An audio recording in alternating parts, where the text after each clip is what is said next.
آگے اللہ نے ارشاد فرمایا نساؤکم حرث لکم، تمہاری عورتیں تمہارے لیے بمنزلہ کھیت کے ہیں. حرث عربی میں کھیت کو کہتے ہیں. تو بمنزلہ کھیت کے ہیں. جیسے بیج ڈالا جاتا ہے کھیت میں اور اس سے پیداوار بڑھتی ہے، تو عورت کی جو ایک حیثیت ہے، نیچر نے جو اس کی ایک حیثیت متعین کی ہے، وہ بھی ایک نسل بڑھانے کا ذریعہ ہے، جس میں مرد کا جو اسپم ہے وہ بطور بیج کے ہے اور جو اولاد ہے وہ ایک پیداوار کی طرح ہے. تو اللہ نے یہ یاد رکھیں، اس آیت کو نا بہت سارے غیر مسلموں نے عورت کے خلاف بہت نیگیٹیوٹی پھیلائی ہے کہ دیکھو اسلام عورت کی توہین کرتا ہے، اس کو کھیتی سے تعبیر کرتا ہے. تو کچھ لفظ کسی اور زبان میں جب وہ جاتے ہیں نا تو وہ توہین کا معنی دیتے ہیں. عربی میں جو حرث کا معنی ہے یہ تعظیم کے لیے ہے، توہین کے لیے نہیں ہے. اردو میں جو کھیتی کا معنی ہے وہ توہین کے لیے استعمال ہوتا ہے. کھیتی یعنی جو پاؤں میں روندی ڈالنے والی، اور زمین جو ہے نا پاؤں میں گویا روندی، اس کو روندا جا رہا ہے. تو اس لیے اس کا اردو میں بالکل اسی طرح جو لوگ ترجمہ کر دیتے ہیں کہ عورتیں تمہاری کھیتیاں ہیں، تو یہ ترجمہ میرا خیال ہے اس لیے درست نہیں ہے کہ اردو میں اس کا مفہوم ہی چینج ہو جاتا ہے. یعنی گویا ایک عزت کے لیے جو لفظ اللہ نے استعمال کیا وہ ذلت کا ذریعہ بن جاتا ہے. تو اس لیے کسی بھی زبان میں جب ہم کسی بھی لفظ کا ترجمہ کرتے ہیں تو اس زبان کے ہمیں محاوروں کو دیکھنا چاہیے کہ اس زبان میں یہ لفظ کس معنی میں استعمال ہو رہا ہے. مثال کے طور پر ہو سکتا ہے کتا کا لفظ کسی زبان میں وفاداری کے لیے استعمال ہوتا ہو، کسی کو لوگ ڈاگ کہتے ہو تو اس کا مقصد ہوتا ہے وفادار انسان ہے، لیکن ہمارے یہاں اردو میں گالی ہے وہ، اور آپ بولیں کہ بھئی وہ فلاں قوم ڈاگ کہتی ہے تو ہم کتا کہیں گے، تو آپ جب اس کا ترجمہ اردو میں کریں گے تو کتے سے نہیں کر سکتے. تو اسی طرح یہ عربی کا جو لفظ ہے اس میں بھی یہ چیز غور یعنی ملحوظ رہنی چاہیے. تو اس لیے اس کا ترجمہ کیا جائے گا تمہاری عورتیں تمہارے لیے پیداوار بڑھانے کا ذریعہ ہیں، نسل بڑھانے کا ذریعہ ہیں.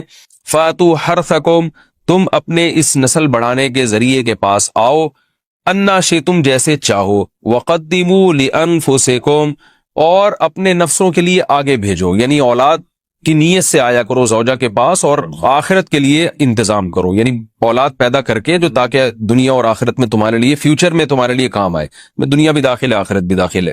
تو یہ آیت کا بھی ایک شان نزول ہے کہ صحابہ کرام تو چونکہ جو خواتین تھیں مکہ میں صدیوں سے وہ لوگ آباد تھے، ان کے سفر خاص طور پہ عورتوں کے سفر بہت ہی کم ہوا کرتے تھے. تو جب ہجرت ہوئی ہے اور جو ہے نا ہجرت کر کے بہت ساری صحابیات مدینہ آئی ہیں، تو مدینہ میں ان کے نکاح دوسری قوموں میں ہوئے، پھر انصار صحابہ سے بھی ہوئے. تو چونکہ تقویٰ تھا ان خواتین میں، للہیت تھی، تو بعض جگہ ایسے واقعات ہوئے کہ میاں بیوی کے جو آپس کا ریلیشن ہوتا ہے، ظاہر ہے وہ ہر قوم میں اور ہر جو ہے نا شخص کا مزاج دوسرے سے مختلف ہوتا ہے. تو بعض مردوں نے اس طرح سے اپنی زوجات کے ساتھ ہم بستری کی کہ ان خواتین کو پھر اشکال ہوا کہ پتہ نہیں اس طرح سے ہم بستری کرنا جائز بھی ہے یا نہیں ہے.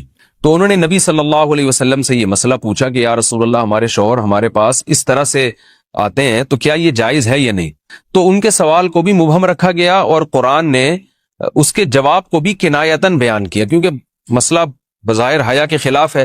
تو قرآن جب بھی کوئی ایسی بات ہوتی ہے تو اشارتاً کنایتاً اس کا تذکرہ کر دیتا ہے تاکہ مسئلہ بھی واضح ہو جائے، کیونکہ ظاہر ہے اس کی ضرورت تو قیامت تک آنے والے انسانوں کو پڑ سکتی ہے نا. یہ تو ہر میاں بیوی کا اپنا ایک ذاتی مسئلہ ہوتا ہے کہ ہمیں کس طرح سے پرمیشن ہے، کس طرح سے پرمیشن نہیں ہے. تو اللہ تعالیٰ نے بھی اشارتاً ہی اس حکم کو قرآن میں بیان کر دیا، اور قرآن میں اس لیے بیان کیا کہ تاکہ اس میں کوئی اجتہادی اختلاف کی گنجائش نہ رہے. تو اللہ نے قرآن مجید میں بیان کیا، فرمایا نساؤکم حرث لکم، تمہاری جو ازواج ہیں، تمہاری جو بیویاں ہیں، وہ تمہارے لیے بمنزلہ کھیت ہیں. کھیت کا مطلب کیا ہوتا ہے؟ پیداوار بڑھانے کا ذریعہ. تو اس میں سب سے پہلا مسئلہ تو قرآن نے یہ بیان کر دیا کہ زوجہ سے جو ہم بستری ہے وہ صرف اسی راستے میں جائز ہے جس سے اولاد ہوتی ہے، کیونکہ عورت کو اللہ نے بنایا ہے نسل بڑھانے کے لیے. تو کوئی بھی ایسا ہم بستری کا طریقہ اختیار کرنا جو نسل بڑھانے کا ذریعہ نہ ہو، یعنی وہ نیچرل نہ ہو، تو وہ حرام ہے. تو اس میں اللہ نے یہ حکم دے دیا. تو اس سے صاف یعنی حدیث سے بھی پتہ چلتا ہے اور تمام فقہاء کا اجماع بھی ہے اس آیت کی روشنی میں کہ مسئلہ تھوڑا حیا کے خلاف ہے، لیکن میرا خیال ہے بتانا ضروری ہے کہ پچھلے راستے سے عورت سے ہم بستری کرنا بالکل حرام ہے، ناجائز. اور نبی صلی اللہ علیہ وسلم کی اس پہ بہت شدید لعنت ہے، بہت شدید وعید ہے. تو یہ بالکل اللیگل ہے اسلام میں کہ عورت کے پچھلے راستے سے اس سے ہم بستری کی جائے. جو لوگ لڑکوں سے بدفعلی کے عادی ہوتے ہیں ان کو یہ چسکا لگ جاتا ہے، تو یہ حرام ہے، ناجائز ہے، کیونکہ اللہ نے بتا دیا کہ یہ تمہارے لیے بمنزلہ کھیت کے ہیں. تو اس میں قرآن نے وہ جو سوال تھا نا اس کی طرف اشارتاً جواب دے دیا، اور آگے فرمایا فاتو حرسکم، تم اپنے کھیت کے پاس آؤ، یعنی پیداوار بڑھانے کا جو ذریعہ ہے اس جگہ کی طرف آؤ، انا شئتم، جیسے چاہو، یعنی باقی جس طرح سے تم چاہو زوجہ سے ہم بستری کر سکتے ہو، اس میں کوئی خاص طریقہ متعین نہیں ہے. میاں بیوی کا ایک دوسرے سے کوئی پردہ نہیں ہے. ہن لباس لکم وانتم لباس لہن، یہ دونوں ایک دوسرے کے لیے لباس ہیں. تو اس میں طریقہ کار کوئی بھی ہو سکتا ہے، کسی بھی طرح سے کرنا چاہو ایک دوسرے سے لطف اندوز ہو سکتے ہو. لیکن فاتو حرسکم، آنا موضع حرس میں ہے. حرس کا مطلب وہ اس جگہ کی طرف آنا ہے جہاں سے نسل بڑھتی ہے، کسی اور راستے کی طرف. اس سے صاف طور پر جو ہے نا وہ جو فاسق فاجر لوگوں کی جو برائی ہے، جو لڑکوں سے بدفعلی کے نتیجے میں پیدا ہوتی ہے، اس کا اللہ نے قلعہ کر دیا کہ اس کی اسلام میں بالکل اجازت نہیں ہے. کہ رات کا وقت ایسی چیز ہے جو اللہ نے عبادت کے لیے بنایا یا آرام کرنے کے لیے، سونے کے لیے بنایا. رات میں اگر آپ سیلیبریٹ کریں گے کسی بھی عمل، یعنی کوئی خوشی منائیں گے، تو اس میں انسان کی گناہوں کی طرف توجہ زیادہ جاتی ہے. جیسے آپ دیکھیں کرسمس میں شرابیں پی جاتی ہیں، اور جو بھی غیر مسلموں کے تہوار ہیں اس میں بھی چراغاں ہوتا ہے رات کے وقت. تو جبکہ ہمارے ہاں جو عید الفطر ہے وہ دن کی روشنی میں ہم نماز پڑھ کے اس کی ابتدا کرتے ہیں. تو آپ کہہ سکتے ہیں کہ شب برات کو کوئی تہوار تو نہیں مانتا. تو دیکھیں، تہوار زبان سے ماننا ضروری نہیں ہے. آپ اپنے عمل سے جب کوئی ایسا کام کرتے ہیں جو تہواروں میں کیا جاتا ہے، تو اس کا مطلب یہ ہوا کہ آپ اس کو تہوار مان رہے ہیں، یعنی آپ اس کو ایک خوشی کا دن مان رہے ہیں. تو نہانا دھونا یا کھانے پکا کے لوگوں میں تقسیم کرنا یا خود کھانا، اور خاص طور پہ حلوہ یعنی میٹھا، یہ چیزیں تہواروں کے موقع پر ہوتی ہیں. جیسے ہم عید الفطر والے دن صبح سوئیاں بناتے ہیں، میٹھا بناتے ہیں، کھاتے ہیں، لوگوں کو کھلاتے ہیں، نہاتے ہیں، اچھے کپڑے پہنتے ہیں. جمعے والے دن بھی، جمعے میں بھی عید کا عنصر ہے حدیث میں، اس کو بھی عید قرار دیا، اس دن بھی ہم نہا دھو کے کپڑے پہنتے ہیں. تو جو لوگ 15 شعبان کی رات کو نہاتے دھوتے ہیں، اسپیشلی اس رات کو کہ بھئی آج کوئی تہوار ہے یا آج کوئی خوشی کا دن ہے، اور مٹھائیاں کھاتے ہیں یا حلوے پکاتے ہیں، تو وہ زبان سے اس کو تہوار نہ بھی کہیں، اپنے عمل سے یہ بتاتے ہیں کہ یہ تہوار ہے، جبکہ یہ تہوار نہیں ہے. اسلام میں کوئی اس کی ایک ضعیف روایت بھی نہیں ہے کہ آپ صلی اللہ علیہ وسلم نے، میرے علم میں نہیں ہے، کم از کم ہو سکتا ہے کوئی موضوع من گھڑت روایت موجود ہو جس میں کوئی کہیں بھی نہیں ہے کہ آپ صلی اللہ علیہ وسلم نے اس رات کو ہمیں نہانے کا حکم دیا ہو، یا اچھے کپڑے پہننے کا حکم دیا ہو، یا کھانے پینے کا یا حلوے کھلانے کا، ہمیں حلوے مانڈے کا ہمیں حکم دیا ہو. تو اللہ کا واسطہ یہ بدعت ہے، اس کو ختم کریں اپنے معاشرے سے. اور اسلام میں تہوار کا ٹائم دن میں ہوتا ہے. عید الفطر، عید الاضحیٰ ہے جس میں ہم دن میں قربانی کرتے ہیں اور کھاتے ہیں، پیتے ہیں، نہاتے ہیں، دھوتے ہیں. راتوں کے یہ کام نہیں ہے، رات کو آپ سوئیں یا عبادت کریں.